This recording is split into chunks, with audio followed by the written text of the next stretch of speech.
හලෝනේ කොහොමද අපි ඉතින් අද ඇවිල්ලා තියෙන්නේ දෝව රජමහා විහාරයට. ඉතින් මා පට්ටම ලස්සන පන්සලක් තියෙන්නේ. ඉතින් අපි ඉස්සරහට ගිහිල්ලා බලමු මේ පන්සල සුන්දරත්වය කොහොමද කියලා. එන්න යන්න.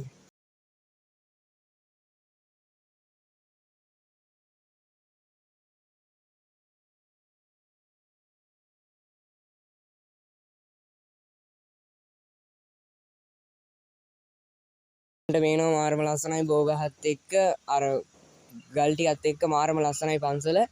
ඉතින් අපි ඉස්සරහට ගිහින් බලමු සුන්දර.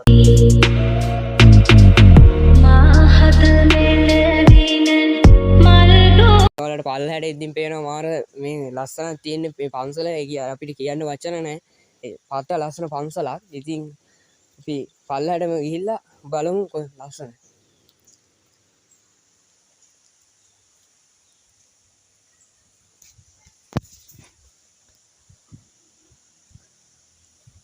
මාන වීව එකක් තියෙන්නේ ගලෙන් ගහපු කැටයමුකුත් තියෙනවා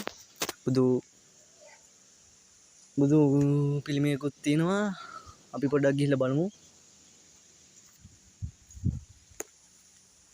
ඉතින් වලගම්බ රජතුමා ඉදිකරේ පිළිමයක් තියෙනවා මෙතන ගලෙන් හදලා. ඉතින් අපි මේ බුදු පිළිමය ළඟට ගිහින් බලමු වලගම්බ රජතුමා හදපු පිළිමය කොහොමද කියලා.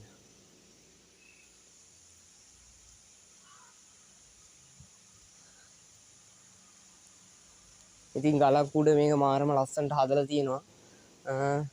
එක දවසින් මෙච්චර ගලෙන් හැදුවා කියලා ඉතින් අපිට හිතා ගන්න බෑ ගලෙන් මේක කොහොමද හැදුවේ කියලා. ඉතින් මාරම ලස්සනයි. ඒ විදිහටම තියෙනවා.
බලන්න මේකේ සුන්දරත්වය. අපි හිතුවේ නෑ මෙච්චර ලස්සන පරිසරයක් තියෙයි කියලා.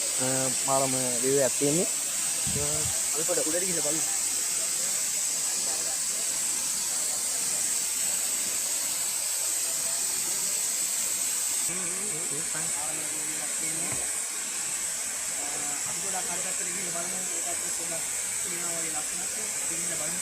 බලන්න මේ ගලෙන්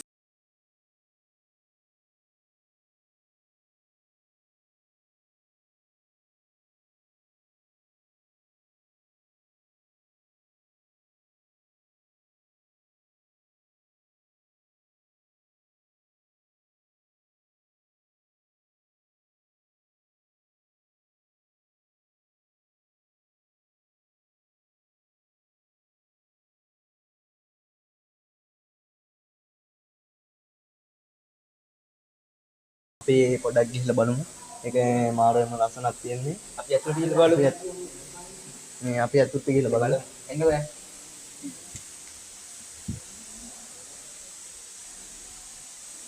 කල්ගු හාක් තියෙන්නේ නැක්කරි ඉඳලා තියෙනවා.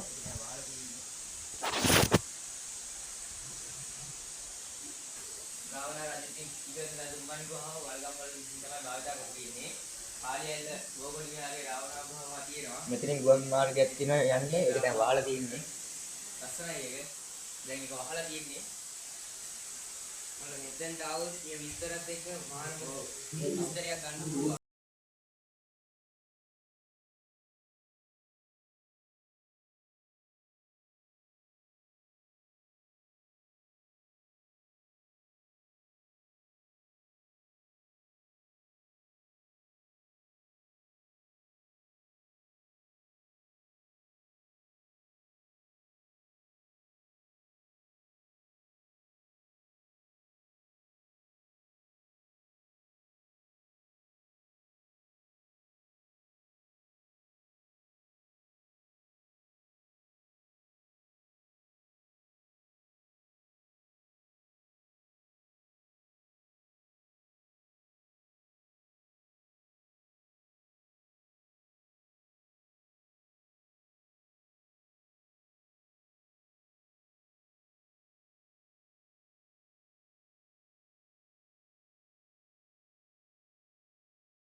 මෙතැන්ට ඇවිල්ලා ඉතින් ඔයාලා ආවට කමක් නැහැ කුණු දාන්න එපා. මෙතන මේ බෝඩ් කියවලා ඒ විදිහට කරන්න.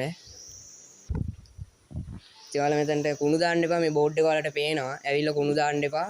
පරිසරේ අපවිත්‍ර කරන්න එපා ඇවිල්ලා. අපි ඊළඟට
ඔයාලා බෙල් අයිකන් එක තෝල් කරලා සබ්ස්ක්‍රයිබ් කරලා තියාගන්න. අපි අලුත් වීඩියෝ එකකින් අදට ගිහින් ගිහිල්ලා එන්නම්. අපිත් එක්ක හැමදාම ඉන්න. එහෙනම් අදට අපි ගිහිල්ලා එන්නම්. තව වීඩියෝ එකකුත් අරන්. අපේ වැරදි එහෙම තියෙනවා නම් කියන්නේ. අපේ වැරදි එහෙම තියෙනවා නම් කමෙන්ට් එකක් දාලා කියන්න. අපි ඒව හදාගෙන අය අලුත් වීඩියෝ එකකින්